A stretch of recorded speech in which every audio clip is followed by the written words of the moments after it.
Sir, right? as an officer, I can deny you to come into our government That would be a very building. big mistake, though. That would be a big mistake on your Sir? part. At the Nassau County Government Building in Mineola, New York, the security guards are about to get schooled. Today I'm coming to you live. Long Island Audit, Sean Paul Reyes is challenging the policy, and he's one of the most successful constitutional auditors in America.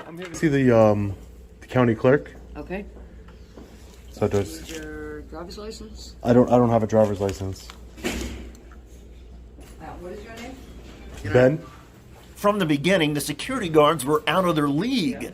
Ben Franklin. Ben Franklin. Correct. What's your date of birth, Ben? Why do you need my date of birth? What is your date of birth? Do you want to come in this building? Yeah, I have business to conduct, ma'am. I just don't see why this is not Nazi Germany. I don't see why I would need to What's your give date of birth? I need your address. my address and my date of birth. Yes. For what, ma'am? I don't understand. Do you have a supervisor I could speak with? Yes, she does, and the supervisor is also in a grumpy mood.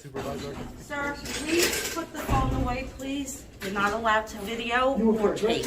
I'm sorry?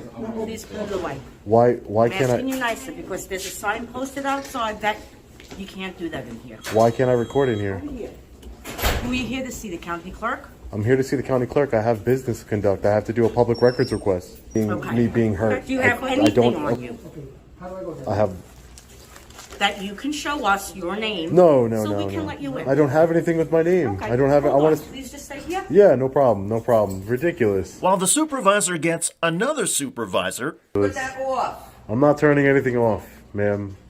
You are turning it off. I'm not turning it off, ma'am. The biggest hypocrites of them all. They're always recording us, but the minute we record them, it's an issue. You're not allowed to go into the building at all without a government issued ID. All right, I'm gonna go speak to them. All right, thanks, Sergeant. Appreciate it.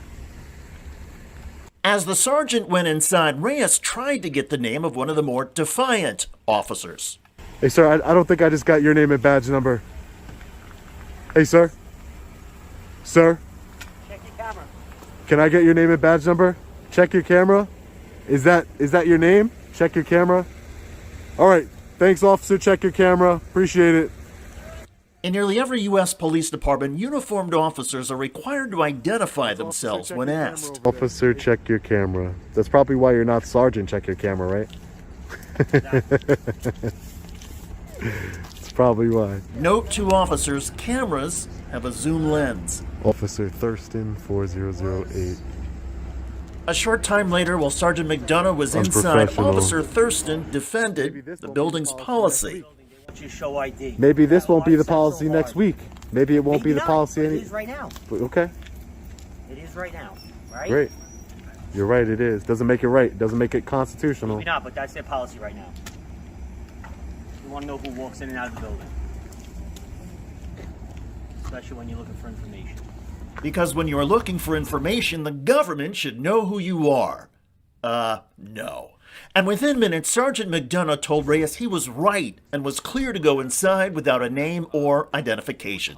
With anything you need, you just gotta go through the security thing, and Okay. you're welcome to go in there. We now know he told police he had been invited over, they had tequila shots, they had food, she passed out on the couch, he brought her into the bed, and he woke up in the morning and she was dead. When police initially investigated the crime scene, they only took her passport, $1,300, her cell phone, and her credit card, and never notified the family. The family found out that their daughter had died when they showed up to her apartment because she wasn't answering her phone, and there was a note on the door from the landlord that said, "If you're looking for Lauren, call me." They also didn't collect the bloody sheets, sedative pills, or used condom. A young woman died under mysterious circumstances, and you'd think that the police would investigate this, but apparently not. That is up until a bunch of TikTokers got together and decided to talk about this to try and pressure the police department in order to investigating the circumstances of this woman's death. Now, this woman was a famous YouTuber, and so already had a little bit of an audience where people were concerned about who she was and people want to stay up to date. But the fact of the matter is, this happens all the time across the United States of America.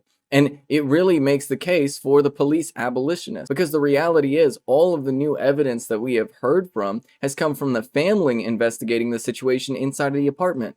The police department decided that, oh, this guy sounded like a nice guy, and so we're just gonna let him go on his way without launching any type of investigation. But like, I don't know about you, but it seems pretty abnormal if somebody just goes on a date and then ends up dead the next morning. That's like a pretty concerning situation, and any reasonable person would investigate that right away. But the simple fact of the matter is that police departments don't do that, and I know this from personal experience. Look, when my brother died, we had to bully the police department into basically doing anything, and they ended up lying to my mom about whether or not they even actually investigated things. This happens all across the country. Police officers just fundamentally refuse to do investigations, refuse to do their jobs, and often the families of victims will find backlash against themselves for simply asking the police department to do their job. You gotta learn Georgia state law. That's your matter of opinion. So do you understand that under Georgia state law, you cannot demand ID from law-abiding citizens, sir? Do you understand that or not? Was that on the sergeant's exam or was it? Maybe I'll put a suggestion in that should be on the sergeant's exam. When you can and cannot identify a law-abiding citizen. Inside, the chief handed Reyes a complaint form. Fill it out. You don't need to. I can fill it out here. No. This is a public lobby. You're gonna kick me out of a public lobby too, chief? Oh, fill it out then. All right, thank you. Excuse me. You need to borrow your pen too, or? Excuse me. You can't record while you're in here. Why can't I record while I'm in here? I have a constitutional right to film the police in the course of their duty, sir. Is this department so uneducated and so inept at their job that it must be from the top down? Because your sergeant doesn't know when he can legally identify somebody, and you're telling me I can't film in a police lobby? Mm-hmm. Yes, I sure can. I can film in a police lobby. It's my constitutional right. I have freedom of press in this country, sir. What country do you think you live in? Are you with the press? Yes, I am with the press. Let me see your ID. No, I'm not showing you ID. I'm not showing you any Get out my ID, sir. building. You're required to show us. Get out your building. Get out the building.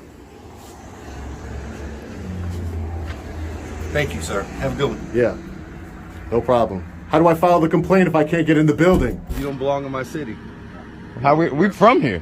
But you understand, I know who my people are, right?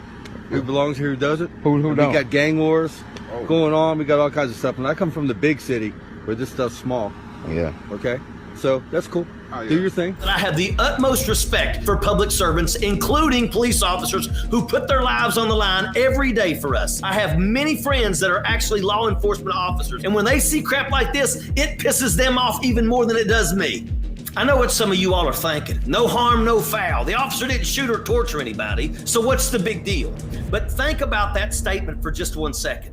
Now imagine if that were your child or your loved one that was absolutely harassed by a police officer for no other reason than the color of their skin. And that's exactly what happened in this video. This young man is obviously intelligent, highly composed, and he handled himself with much more resolve than I would in that situation, I can tell you that. That young man was harassed in the community in which he grew up in, and that is not okay, folks. We must do better.